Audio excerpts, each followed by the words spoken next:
देखिए, ये सरकार ये बोलकर आई थी, जो मोदी सरकार है, कि हम यहाँ पे जो महंगाई है उसको दूर करेंगे।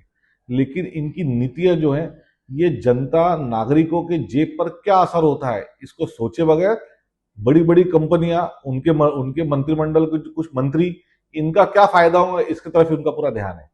ये बच्चा बच्चा समझता है कि गन्ना जो रहता है, शुगर केन जो हम बोलते हैं, ये गन्ने से शक्कर बनती है। आपने पिछले कुछ दिनों में देखा होगा कि हमारी बाइक्स पेट्रोल भरकर खराब हो रही है। तो जिस गन्ने से शक्कर बनती है, उसी गन्ने से इथेनॉल भी बनता है। वो इथेनॉल आके हमारी गाड़ियां खराब कर रहा है। और इसी के साथ में भारत सरकार पिछले कई दशकों से गन्ना जो है इसको बाहर एक्सपोर्ट करती थी। लेकिन पिछले कुछ दिनों में इनकी पॉलिसी इस तरह से बदलती गई कि अब हालात ये हो गए कि वो गन्ना जो शक्कर बनाने के लिए इस्तेमाल होना चाहिए था, वो अब इथेनॉल बनाने के लिए इस्तेमाल हो रहा है। और इस कारण से शक्कर का भाव जो है बहुत बढ़ गया है। आज बड़े बड़े शहरों में तो 58-61 तक पहुंच चुका है। हम ये देखते हैं कि जो कभी नहीं देखा गया कि 50 रुपए के ऊपर भी, जैसा अब की बार 400 पार था, तो अब की बार शक्कर 50 के पार हो चुकी है और इसके आगे भी बढ़ते जा रही है। हालात ये जो आए हैं, इसके लिए सरकार और सरकार की नीति जवाबदार है।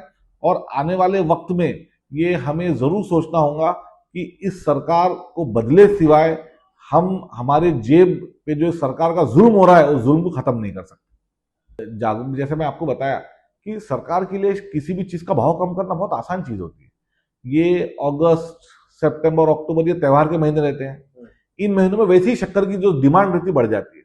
ये बात जो है ये सरकार को पहले से पता थी। स्टॉक कम हो रहा है, साथ में थोड़ा बारिश का भी असर हो गया, और इथेनॉल, ये 3 कारणों की वजह से शक्कर के भाव बढ़ते जा रहे थे। सरकार का काम था कि आज से करीब 3 महीने 4 महीने पहले जैसे ही बारिश कम होनी शुरू हुई थी, उन्होंने इंपोर्ट बढ़ा देना चाहिए था। लेकिन 3 महीने तक ये सरकार सोई रही, अपने मन मर्जी से काम करती रही। और अभी पिछले 3-4-8 दिन पहले सरकार ने एक जीआर निकाला है, केंद्र सरकार ने, कि इंपोर्ट जो है 10 मेट्रिक टन से ऊपर उन्होंने इंपोर्ट करने का एक आदेश जारी किया है। तो ये आदेश अगर 3 महीने 4 महीने पहले अगर किया जाता था, तो शक्कर जो थी इंपोर्ट होती थी, इंपोर्ट होने के बाद उसका भाव कम हो जाता था। लेकिन जैसे मैंने आपसे कहा है, हमको गन्ने का इस्तेमाल शक्कर के लिए नहीं करना है। हमको गन्ने का इस्तेमाल किसके लिए करना है? इथेनॉल के लिए करना है। इथेनॉल से इस्तेमाल करने से क्या होना है? हमारे मंत्रिमंडल के जो मंत्री है उनकी जेबें गर्म होती है, जेब बढ़ती है, और आम नागरिक जो है वो इसका मुआवजा भरता है। तो मेरी आपके माध्यम से गुजारिश है कि ये जो भारतीय जनता पार्टी की सरकार है, इनकी नीतियां, इनकी सोच और इनका भ्रष्टाचार, इसका असर सीधे सीधे जो है आम नागरिक के जेब पे पड़ रहा है।